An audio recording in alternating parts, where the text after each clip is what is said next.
the same way.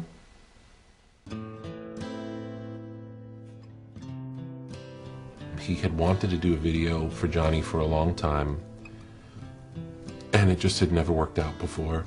And after hearing the new album, he called me and he said, I have to do a video, I have to do Hurt, and we need to make this happen. I was like virtually threatening Rick, who is now like one of my best friends. I said, I am doing a video for that track.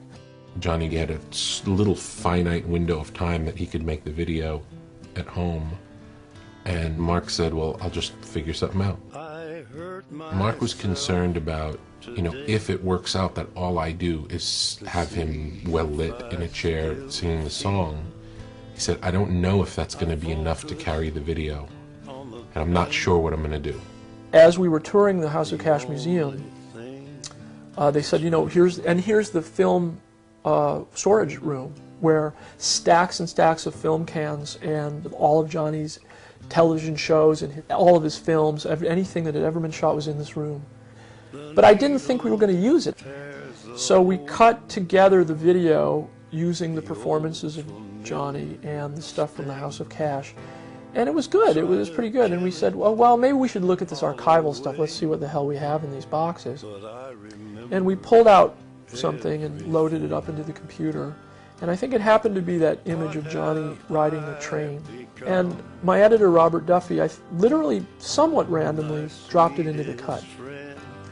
And we got chills went up our spine. And there was something about the juxtaposition of Johnny as a young, vibrant man and Johnny towards the end of his life that was, we knew something really powerful was going on there.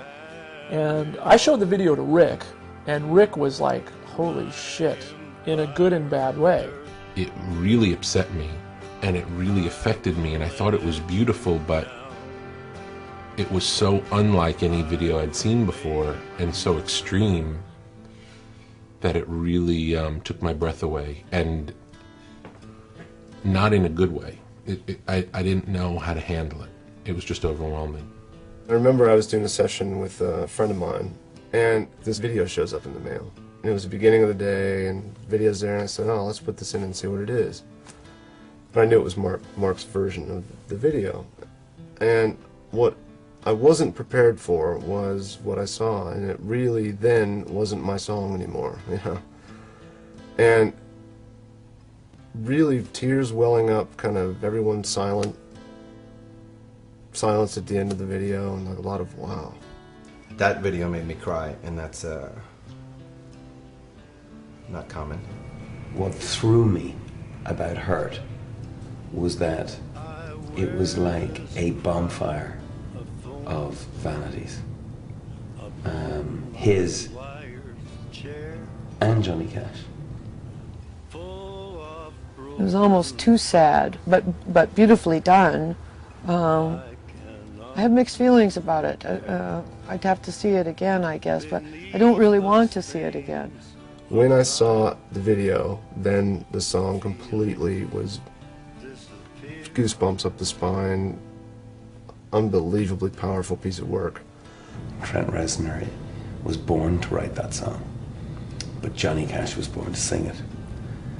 And Mark Romanek was born to film it. To be able to do a piece of work that is that powerful, that rises so outside of the genre of what it is, for me was phenomenal. The power of that video is something that I can barely talk about on camera. It really had a profound impact on me. The fact that in a 4-minute video that level of emotion can be brought out of the viewer is incredible. I mean, if you felt that much emotion